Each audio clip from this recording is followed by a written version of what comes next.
Yo! Hi! So this week we've been over to the northeast again. We've tried another Wetherspoons, this time in Gateshead. We met up with Richie, which was cool, and we had a nice time. I just accidentally punched myself in the throat.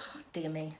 So yes, this week we've been travelling again, enjoying the summer holidays. Most of our time seems to be spent over the northeast.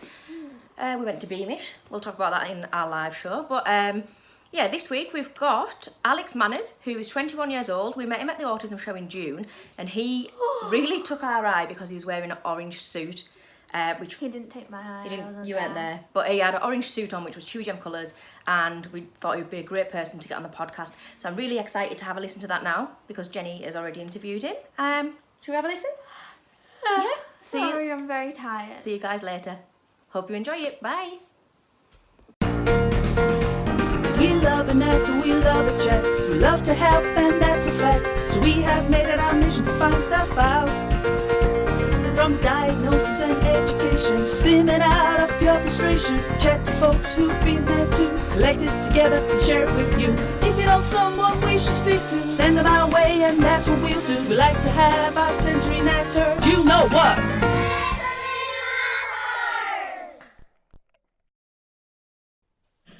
Hi everyone, it's Jenny here again with another Sensory Matters show, and today we're chatting to Alex Manners. Hi Alex.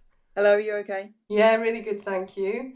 Now, Alex and I met last weekend, which by the time this goes out will be months ago, but it was last weekend at the Birmingham Autism Show, and he immediately caught my eye because of his bright orange suit that he was wearing, which is Chewigem colours. And so we got chatting over that, and Alex was doing a talk there, weren't you? Yes, I was doing a talk about my life living with Asperger's at the show at the NEC. And did you enjoy that?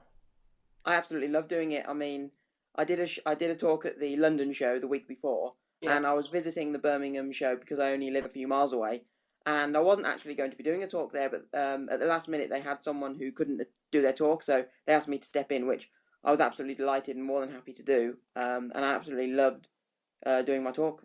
Brilliant. And so you've been on TV and all sorts, haven't you? So tell us, like, who is Alex Manners? Well, I'm 21, and I was diagnosed with Asperger's when I was 9 years old. And from that moment forward, I've always looked upon it as a positive.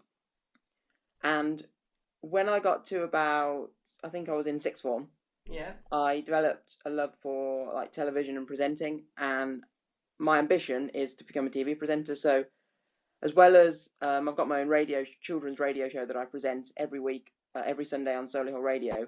As well as doing that, I also feel lucky to have Asperger's in the sense that I can communicate quite well about my Asperger's, and I want to use that as a positive to help other people. So I've been interviewed a number of times on the television, so on places such as Big Centre Television, which is now made in Birmingham, and ITV Central. I've also had a lot of interviews on the radio, so BBC Coventry and Warwickshire, BBC WM, Heart FM, and as well I've written loads of articles for different places. So in my local newspaper I've written quite a few articles on my Asperger's for the Solihull Observer, and also for different magazines such as the Autism Parenting magazine, for Autism West Midlands, different places like that, the SEN magazine as well. And as well as doing talks on my autism, I've also started a football and autism campaign. So I've travelled to different football clubs to see sort of what facilities they've got in place, and I've written a few articles on it. And I'm in talks with a production company about producing a documentary on my autism and football campaign and what it's like for autistic people when they go to football matches. Wow, that's amazing for someone that's only 21. That's incredible. So I love the fact that you view it as a positive. So if we'll come back and talk more about your shows and things, but let's start at the very beginning, age 9. What was it that led to a diagnosis? What was going on? Well, the first thing that my sort of parents knew about autism was we went to America to visit some of our family friends, and their son had autism, and the dad of the son who had autism, my friend, he said, look, I think Alex might have Asperger's, basically, and he gave my grandma a book, and then my mum and dad went and read it. And then basically that sort of started the process of trying to get me, or to see if I was could get diagnosed with autism, to see if I had autism. Yeah. And the moment I got diagnosed with Asperger's was I was at school. I was 9 years old and I was at my primary school. and I was in a meeting with my mum and my dad and the school Senko, and the Senko basically said, as clearly as, or as bluntly as, Alex, do you realise you have Asperger's? And my mum and dad were quite shocked because we didn't know we were going to be told in that way. Yeah. But as soon as I got told, I thought, well, what is Asperger's? I didn't really have. I was a bit sort of didn't really understand what it was. And as soon as the meeting finished, my dad said to me, "Look, Alex, Asperger's is a good thing to have. It's not a bad thing. A lot of our family have Asperger's traits because it can be passed on through families." And basically, he told me just to look upon it as a positive. So, from him telling me that, from that moment forward, I've always looked upon it as a positive. Yeah. And there have been a lot of struggles. I'm not saying there haven't, because there's been a lot of struggles and stresses, especially throughout my time at school. But there are also a number of positives that, and to be honest, I wouldn't be who I was today if I didn't have Asperger's. No, and you wouldn't be doing all the amazing things you're doing. No. So you put your positive outlook on having Asperger's down to the way your family responded to it, really. Yes. Which is great. And so what was it that your uncle saw in you that made him think that? I think, to be honest, I haven't really spoken a lot to my parents about it, but the only thing I know is that he gave my grandma, his son had autism, and Asperger's, and he gave my grandma, he had a book on Asperger's, so he gave my grandma this book. Right. And she gave it to my parents who went away and read it. And I just think it was some of the things he saw, how easily I used to get stressed and sort of agitated over certain things, so certain noises, and the feeling of certain objects, like, for instance, labels in the back of my shirt. I've always taken those out, for instance, because I can't stand the feel of them. Yeah. So just little things like that. And he thought, well, he might not have Asperger's, but, it's worth checking out because he's got a lot of the same traits that my son has. So when do you remember at school feeling different to everyone else? Well, I personally think that I didn't get on with school at all. I absolutely hated school, and especially in primary school, every morning my mum was like almost dragging me into school, and just to get me into school was like a massive, massive thing, and I used to get so upset. And just certain things at school used to really stress me out. And I think from about the ages of, well, year 5, so when I was diagnosed, I didn't necessarily feel different, but I knew that I struggled a lot more than what most people did at school, most people of my age. Yeah. So once you got that diagnosis, did things improve? Did it get easier? Did you get support? First off, no, I didn't, because the teachers, they didn't have a clue or understand Asperger's at all.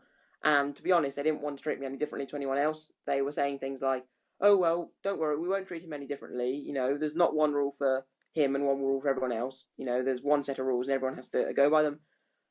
And because the teachers weren't really taking any notice of my Asperger's, a lady from the council came in to talk to the teachers about, look, Alex has Asperger's, you need to start treating him differently. And from that moment forward, things did start to change. So, for instance, every morning when I went to school, there was a lady who I could go and speak to, and she always used to meet me outside my class for 5 or 10 minutes to have a chat over the day and what I was stressed about. And also I had timeouts, so I think it was 3 times during the week or the day I was able to go for 5 minutes and have a timeout, read my football programme, and just basically have time for myself where I could just de-stress. So certain things did change, they did. So I think definitely when the lady came in from the council, that was a big turning point. So what, in terms of terminology, you refer to yourself as having Asperger's, and in recent times that it's no longer diagnosed, is it? Yes. So where do you sit with all of that? What's your view on that? I mean, I was diagnosed with Asperger's, so I still see myself as having Asperger's, and obviously because autism and Asperger's is a lifelong thing, I mean, I had it right from when I was born, and I'll have it right till, my last days. So I'll have it throughout my whole life. So I wouldn't really stop saying I've got Asperger's, because to be honest, I wouldn't really know what to say if I didn't say I had Asperger's, because autism is such a wide-ranging thing that to say I've got autism suggests I'm probably I have problems that are a lot worse than I actually probably do, because Asperger's, we are still able to communicate quite well and things like that, whereas a lot of people with autism have higher things like that. So Yeah, that they can have more challenging behaviours, maybe. that's it. They Yeah. have more challenging behaviours. Yeah, okay. So it's going back to, so what do you think about them not diagnosing Asperger's anymore? Do you think that's a positive, negative, or just totally irrelevant? I mean, if that's what they want, if they think that's the best thing to do, because I'm not 100% sure, but they call it autism spectrum disorders now, I think. Yes, that's right. Or autism spectrum no, it's disorder, or is it condition? Autism spectrum disorder, I think. Yeah. Which, to be honest, I think Asperger's is clearer because people, especially throughout my lifetime, people who I've spoken to, because I've had Asperger's and loads of my friends have got it, we understand it. And I think trying to change it, because autism is only sort of in the last sort of 10 or 15 years is something that people have been aware of. I think it's too soon, in my opinion, to actually change the terminology, because people might get confused. Yeah, that makes sense. So do you see Asperger's as different to autism, or do you still see it kind of wrapped up in that mix?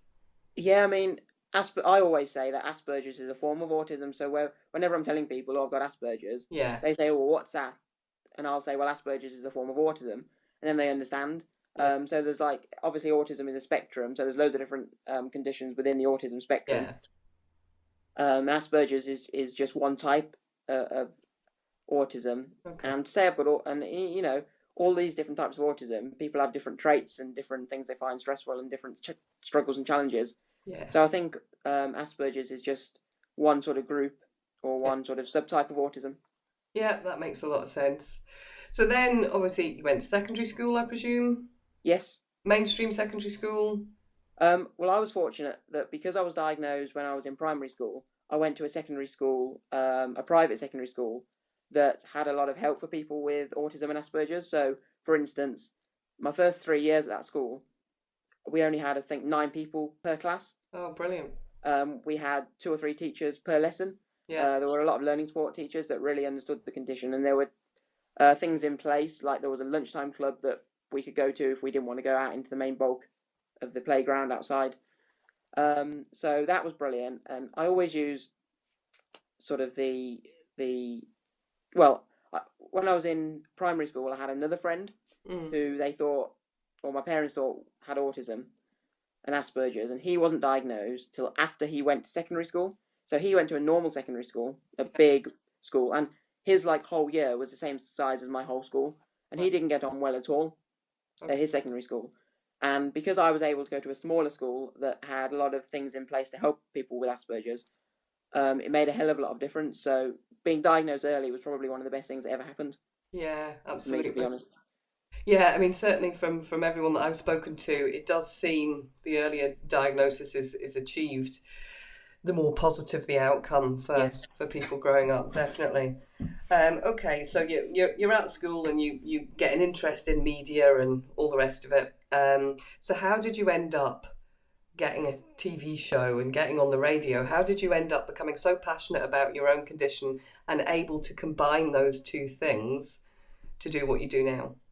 Well, I think it all stemmed from when I was in sixth form. When I first started sixth form, I wanted to be a garden designer. Oh. And I used to do volunteering at the Birmingham Botanical Gardens. Right. And I used to do gardening with all my grandparents and loads of people in my family. But then my dad, he booked me onto a TV presenter training course in Birmingham. Okay. And from that day forward, it wasn't garden designing I wanted to do, it was TV presenting. I created my own show reel there, and basically the feedback I got from the session and the course was fantastic, and it was that made me think, right, I want to be a TV presenter. And another thing that started me off was because one of my passions is football. Yeah. So my whole life basically revolves around football. My room is decked in every single football team you can think of. And I started to do YouTube videos. Okay. When I used to go to different football grounds, I used to do around the ground videos. And I collect football shirts, so I started to do football shirt stories. Yeah. And it sort of just built from there. And the first real chance I got to be on the television and to be in the spotlight was I applied for the Top Gear co-presenters job in 2016. Wow. And basically, as soon as I recorded the video and put it online, I was interviewed on BBC WM. I was in my local newspaper. I was in fact, I was even in the Times newspaper. Wow. I was like, they had an article in the Times newspaper about these auditions. Thousands and thousands of people auditioned, and I was like the big main photo in the middle of the Times. And so that was that was sort of my biggest break. I think. So what is it that made you stand out versus all those thousands of other videos? Well, part of my autism is I love wearing colourful clothes. So if I'm in colourful clothes, I can express myself and I can do anything. I can conquer anything. Whereas if I'm in dull clothes, I can like black and grey. I can get quite depressed. And in my audition, I was wearing a bright green blazer and I think I was wearing yellow chinos and bright orange glasses.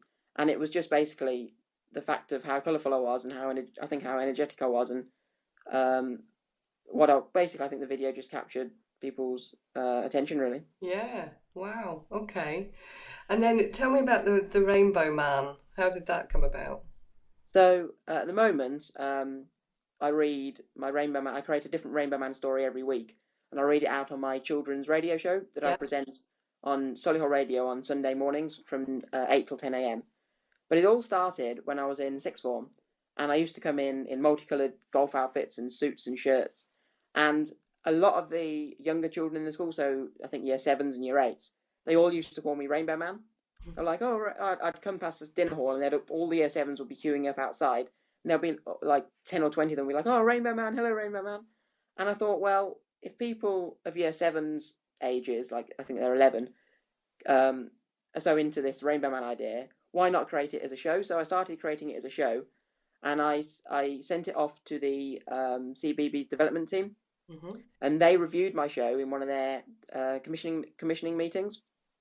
I think that was about a year and a half ago now. And I'd created loads of different documents for it, so like presentation, a script, a video, all this kind of. I've created my own characters, and then I still had the idea and all the documents on my computer, but I sort of left it for a few months. And then when I got my children's show on the radio, I thought, well, this is a great opportunity to bring Rainbow Man back. And I started to create shorter episodes where Rainbow Man and his friends would visit different local attractions and explore what they have to offer. And about 2 weeks ago, I introduced a new character into my shows called Awesome Alex, who is based upon myself and has Asperger's. And throughout each week, each different episode of the story that I create and read on my program, Awesome Alex shows another element or aspect of his Asperger's, which is the character Awesome Alex is based upon myself. So hopefully, as well as highlighting all the wonderful attractions that there are within Birmingham and my local area, that children can go and actually visit and go to. Also, hopefully, it will raise understanding and awareness for Asperger's as well. Okay. So in terms of the reveal of those different aspects of your Asperger's, what sort of things? What are the different elements of your Asperger's? So certain things for me are I take things literally. So, for instance, when my granddad's having a conversation, he might come out with some idioms or phrases, and sometimes I can take them literally. Also, sensory issues. So labels in the back of my shirt. All the labels in my shirts practically are been taken out because I can't stand the feel of them. Also, seams at the end of socks really irritate me. And things such as ticking radiators and ticking clocks. If I'm trying to go to bed and there's a ticking radiator, I just can't get to sleep until that noise stops. Things such as, obviously I've mentioned with my clothes. So if I'm wearing colourful clothes, I can express my personality basically. So certain things like that, traits of my Asperger's, but also positive traits such as I'm never nervous. So when I'm doing my Asperger's talks about my life living with Asperger's, I can sort of stand up in front of 100 people without any worries or.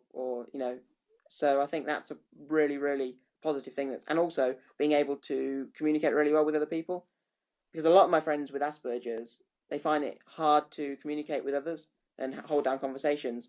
Whereas I think that I'm really good at having conversations, and I think that's a positive aspect of my Asperger's, really. Because a common kind of myth around Asperger's is that it's the social interaction that's a challenge. Yes. And that's certainly not your experience.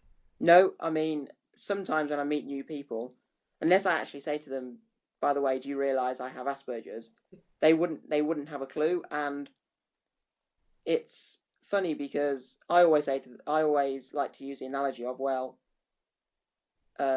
you can't tell I've got Asperger's, but like everyone with Asperger's is different, so they can't tell I've got Asperger's, but to be honest, I couldn't tell that they don't have Asperger's. Yeah. Because everyone with Asperger's is so different, and like I said, a lot of people have preconceived ideas that, oh, people with Asperger's, can't hold down conversations very easily or look you in the eye and things like that. And because I am very good at having conversations and can look people in the eye, people they don't even consider that I've even got Asperger's unless obviously they know me well. Yeah. Do you own any dark clothing? I think I've got one black polo shirt and one black pair of trousers. Right. And I think I might have one or two black football shirts. Okay. But I can't even tell you the last time I wore them. I was going to say, when would you ever choose to wear them?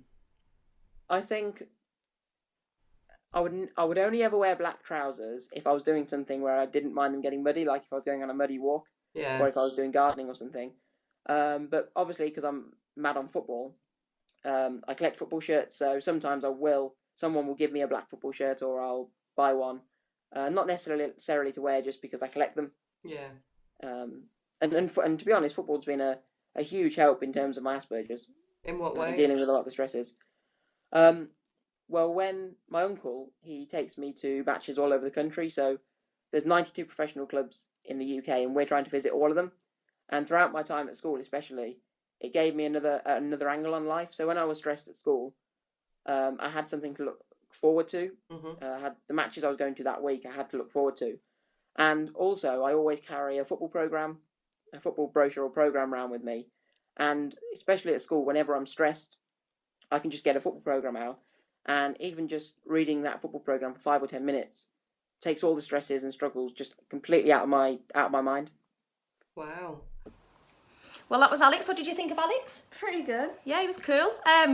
21 years old. He's got his own radio show. He writes. He writes. Writing is fun.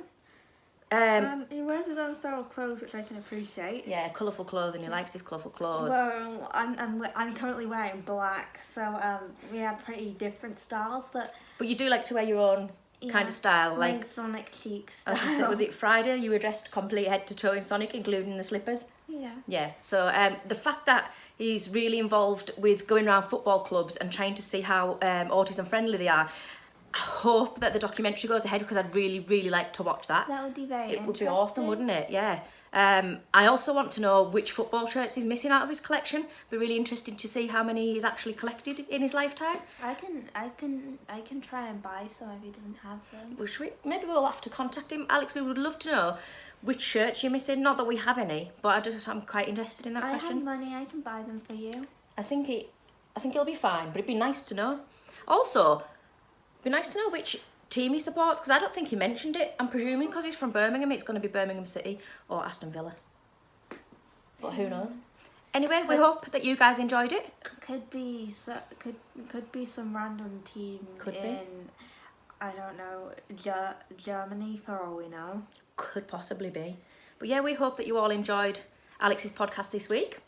And yeah, join us again for another podcast next week. And if you're not a VIC, you really should be a VIC so that you can listen to the XL versions of these podcasts. We'll see you again soon. Bye. Bye. You know what?